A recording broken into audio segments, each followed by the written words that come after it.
Hello, everyone. My name is Marion with DTM Real Talk Channel. It's the channel that you can tune into, have the ability to listen to the thoughts of others about topics all over the world that touch every one of our lives. Everybody goes through basically the same thing. There is nothing new under the sun. So if you're going through, someone else has already been there. Maybe you can find hope. Maybe it's a pathway that can set you on the right road just by tuning in. So DTM Real Talk, just keeping it real. And if you like it, like us at the bottom, subscribe, and let us know just how we helped you. Just keeping it real. Nothing but love.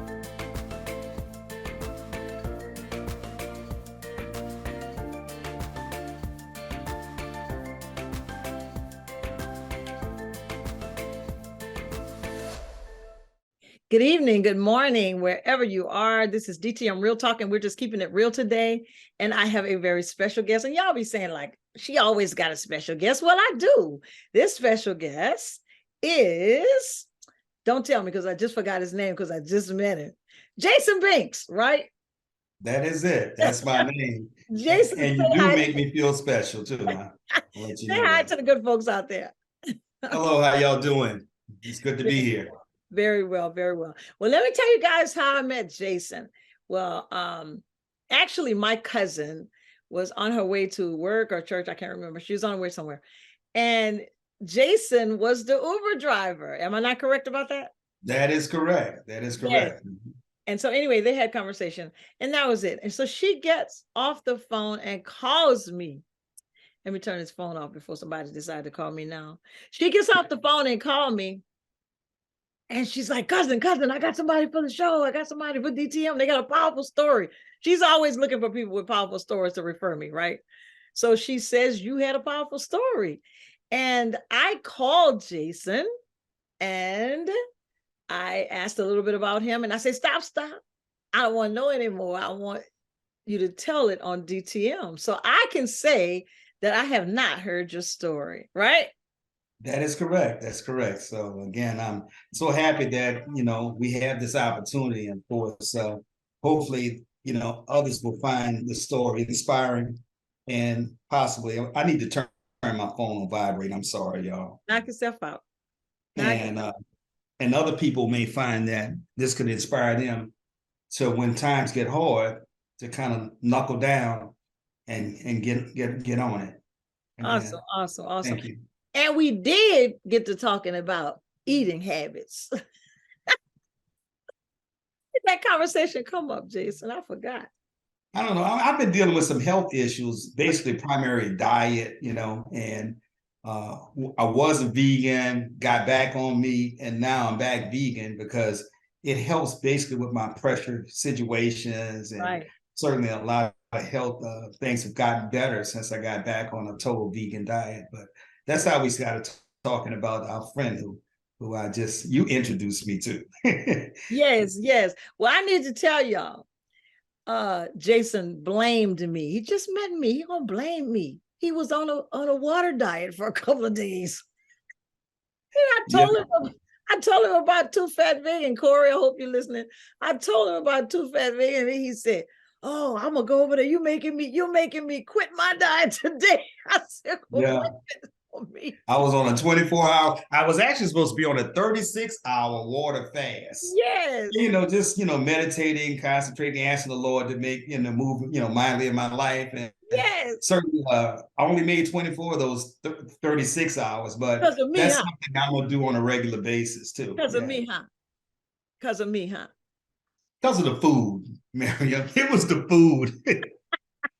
It was amazing. The first thing I got over there was this sausage sandwich, and it was delicious. Matter of fact, and I've been there every day since we spoke. I have not missed a day. So it's gotta be like 6 days running now. Tell everybody about Corey's place. Too Fat Vegan, y'all. I tell everybody, and they go, "That is me." I said, that was not me. That gumbo is incredible. I'm telling you. But, I don't want to just, keep on this food thing, but it is good over there. It is definitely Okay. All right.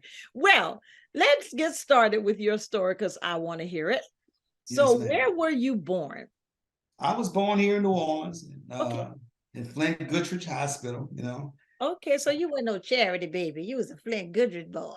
Yeah, yes, my dad used to tell me all that. You weren't you was a private hospital. That's my dad used to always say. I had a Yeah. brother that was born in Flint as well.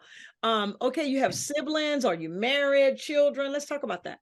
I am married. I've been married for 40 years. Wonderful wife, Lisa Banks, and got 12 grandkids. Oh wow. And I got one great grandchild now. It's about 6 months. Yeah. So Congratulations. And how many siblings? How many children? I got 3 children, Three children. one boy and 2 girls. Okay, very Yeah. well. Well, congratulations. Out of few came many. What can I say? I have Yeah. 15 grandbabies.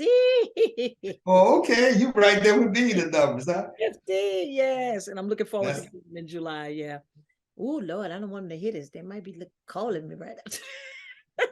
But anyway, and so you are the only Black, fill it in, authorized copy machine company in Louisiana. say that one more time. I am the only Black minority-owned copy machine company in Louisiana. Actually, I represent Toshiba. Toshiba is one of the leaders in the industry. Yes. And I'm their dealer in New Orleans. Now, Toshiba works with a network of 500 dealers across the United States. So I think there's 3 other Black-owned dealerships, such as myself, in other parts of the United States. Okay. But my territory is New Orleans. I go from New Orleans all the way out to Thibodeau, Slidell, and all the way out to East Baton Rouge. So if you're in that area, I can maintain your product or sell your product. And it's just phenomenal, the quality of product that Toshiba makes. Yeah. Wow. Wow. And so how long have you been doing this?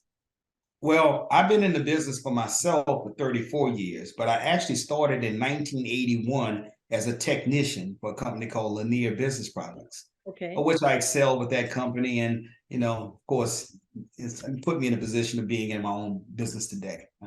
Okay, very well, very well.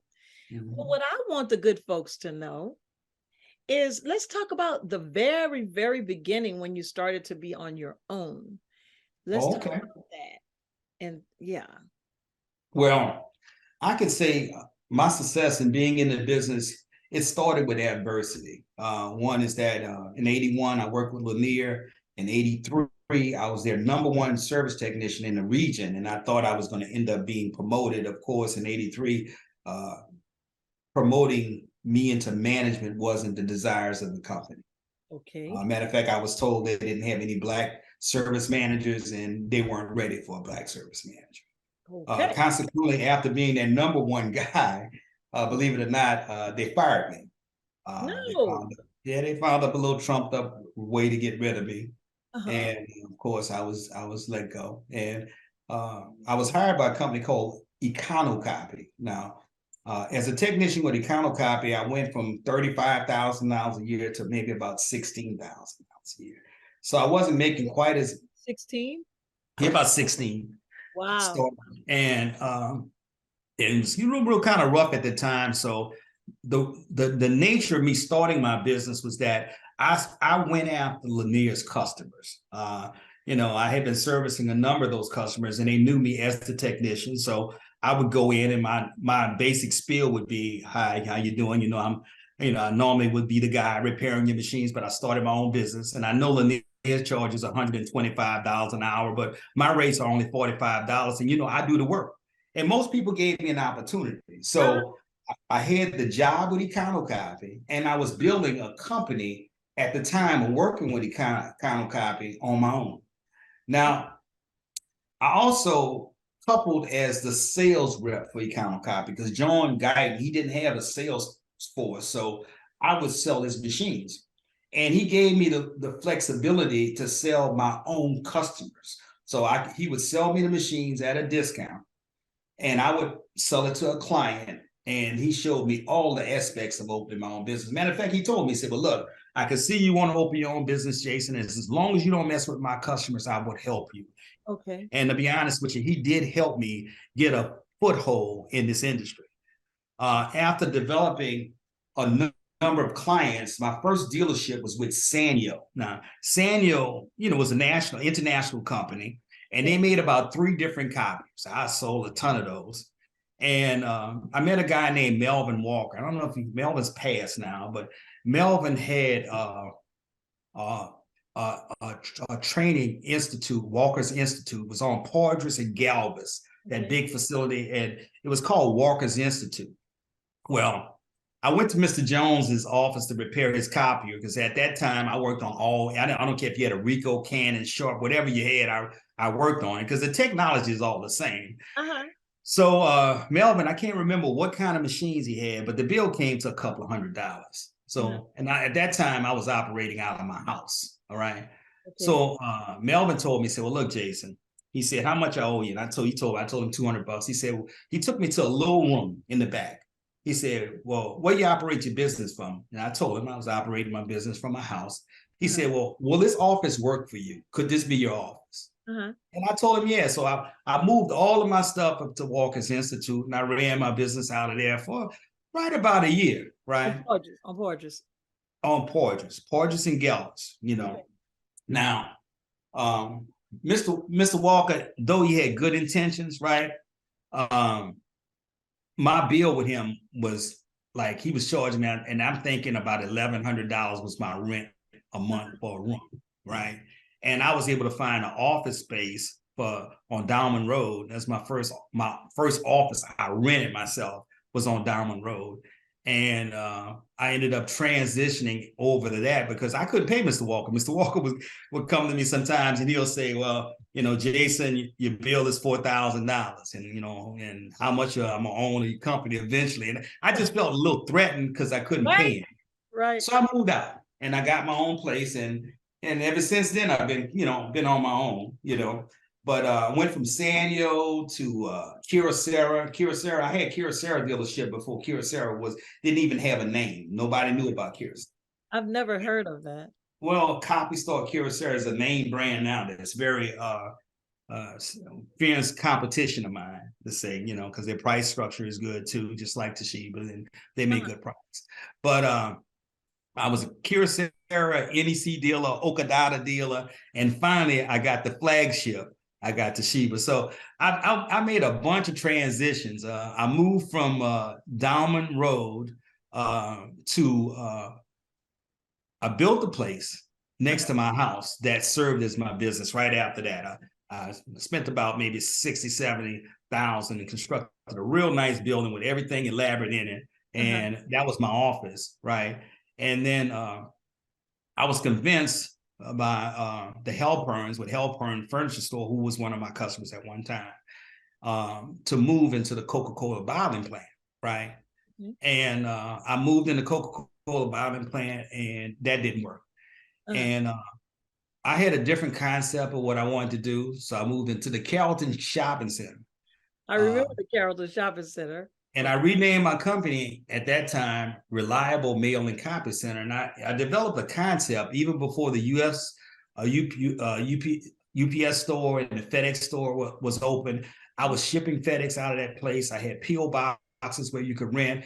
And I had a virtual office concept where if someone called the office, I had, at that time, I probably had about 7, 8 employees, right? But I had somebody that would answer the phone. They would answer a line. If you rented a P.O. box, corporate offices, and we would take a message. If you rented a box, you could have packages shipped there. And but my rent there was $3,600 a month.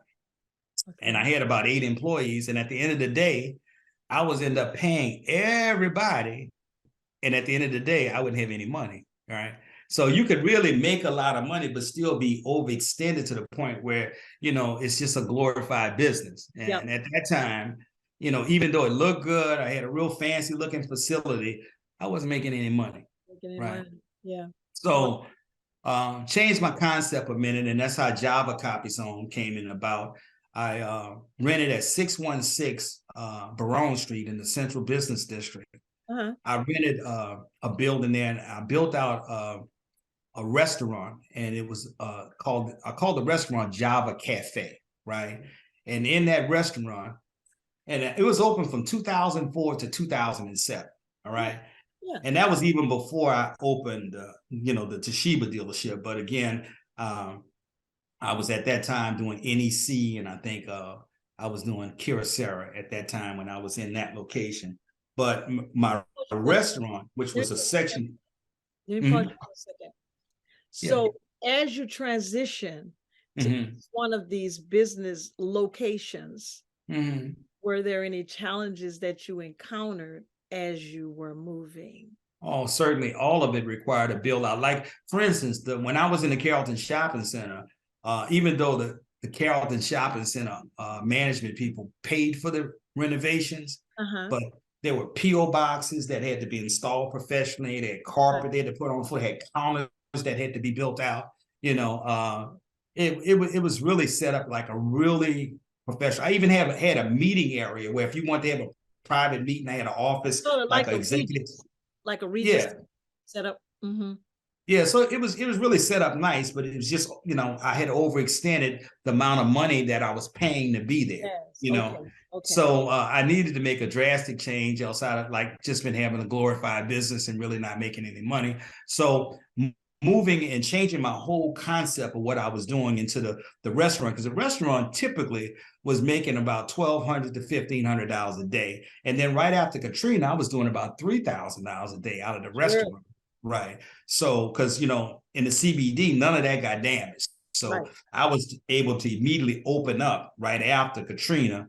And we did pretty well there for a couple of years. But I had some other situations with the building and the management people of the building, because it did generate a lot of food. They had other offices. They had an accountant there. They had different business.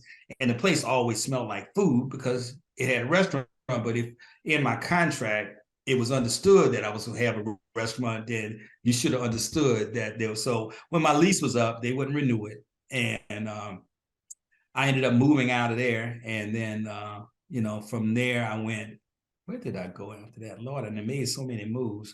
So from there, I went. Fortitude. I love the fortitude. That's it's like, okay, resilience. I went I went on Claiborne. Was at 1616 North Claiborne. So I actually had my business there for a minute, and then moved to St. Bernard, which was another location. And then finally, I'm here where I'm at. So I made a lot of transitions. I think the next thing I'm going to do, Miriam, is buy me a building. I think the next thing I'm going to do. So you're in the West Bank now. Yeah, I'm on the West Bank. Okay. And give that, I'm going to actually put your card up after the clip, but give that address out. It's 1848 Commercial Drive, and that's in Harvey, Louisiana. Yeah. Right.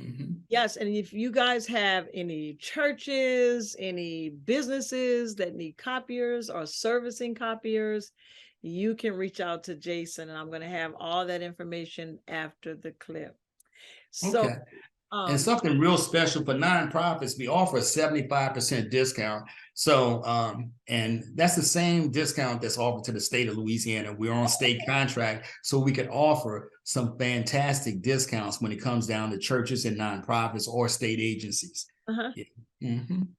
Awesome. Well, I am so proud of you. I actually told my brother about you. I was like, okay, because, he's a pastor. I was like, oh, you should, I don't know what y'all need, but, you should check this guy out. We deal with a lot of churches in town, too. Just like I did Corey, I'll be sending people. I'm about helping my people, Well, I appreciate it. It's always good when you can get a word about what you do out to the public. And I really appreciate the opportunity to let folks know about it, So certainly, So here's a question before we part. What would you say to the individuals out there that are seeking to start a business? What advice would you give them? That's the first question. And those that are in business and feel like they want to throw in a towel, what would you say to them? Well, the first thing is that, you got to find something that you love. So if you're going into business, you got to find something that you like doing. I love electronics. I love copies. I love repairing things. So I grabbed hold of that, and I was consistent. So you can't just say, I'm going to start something and, This week you're doing it, next week you're not. Even when I was with Econocopy and I started developing my own customers, they knew they could call on me, they can count on me that I was coming out to do a service call if they needed me. So you got to be consistent. You got to have a word. You know, you can't tell people, okay, you're going to do something you can't do. You know, a lot of people, they'll take on jobs that they really don't know nothing about just to get the job. Right. But in the adverse of that is that you'll end up losing face or your name. Yes. You know, your name is the most important thing. That's right. I'll guard my name and my reputation with all I have. Yes. Because like, you know, I know a lot of people heard this before, that good news, bad news travels as twice as fast as good news. And it is really true. You do anything bad out there, everybody in the world gonna hear about it. And very seldom folks want to talk about the good stuff, you know. Right. So make sure you you keep guard your reputation, just like it's gold. It should mean a lot to you. It means a lot to me, my reputation. Yes, yes. And secondly is just to show up all the time and do the job. That's it. Mm-hmm. Very good. Very good. In other words, integrity. Do what you say. And exactly. Exactly. Yeah. And the second question was, for those that are in business and have been in business a while, and they're going through the rough and maybe feel like throwing in the towel, what advice would you give to them today? Well, you're looking at somebody right now who's going through the rough, and you know, normally, you know, if you looked at me 3 years ago, I wouldn't have been driving Uber. My income was twice as what I'm making now 3 years ago. But with the supply chain problems and the lack of people buying copies because of that, because it takes me now 6 to 7 months. I got a client right now who's been waiting 7 months for her machine, right? And it's not just with Toshiba, it's with every manufacturer, Sharp, Ricoh, Canon, because that stuff requires the same chips that go in cars. And all that stuff comes from overseas, right? So everybody has lead times of 6 months or better on products and don't know when that's going to change. And I had to think out of the box. You know, that's why I'm driving Uber. You know, I'm doing Uber at the same time I'm doing my business. So most of the time I'm in my car. I bought a brand new truck. It's been about maybe 12 weeks ago. I got 26,000 miles in 12 weeks. So you can imagine how much driving I do to supplement my income. Now, on the adverse of that, I have employees that I got to keep on salary. Toshiba's not going to let me represent them without having a storefront and having certain things in place. So I took myself off a salary where I was paying myself every week. I haven't paid myself in the last 5 months, anything. So that the money that I make could go back into my business and support it to keep it going. Now, that is rough. But sometimes you have to do, if you're in business, you got to do, and you want to keep your business, you got to do the rough things. You got to do the uncomfortable things. You got to do things that other people won't do. And that's what separates the winners from the losers. That's right. The people that make it and the people that don't make it. That's right. That's my story. Yes, I love it. Like I said, I love the resilience, the bounce back. Feel in some kind of way, but I got to keep it moving and make it happen. And I love what you said. You have to do something that you love to do. Then it's not a job or it's not a boring. And you like people. You love communicating. And I can do that. I really do. Look, I've sold copiers in the Uber. I mean, I'm talking to people and people buying, asking me for cars and calling me and buying product. So you got to make things work, you know? Yeah. You know, the word of God says that Yahweh has never seen the righteous forsaken or his seed begging bread. And I know my good Lord is not forsaking me. I know that in spite of all of what I'm going through, there's a blessing. There is a blessing. Absolutely. There's no progress without a struggle. Frederick Douglass said it best. There you go. That is so Anyway, it's been a pleasure. I have enjoyed hearing your story, and I'm sure the good folks out there have too. And so with that said, this is DTM Real Talk, and we just doing what? Keeping it real. You're definitely keeping it real. That's right. I appreciate it, Marion. Look, it's a pleasure meeting you. And hopefully, if there's anything else you need me to do, always feel free to call on me. Okay? Will do. Take care.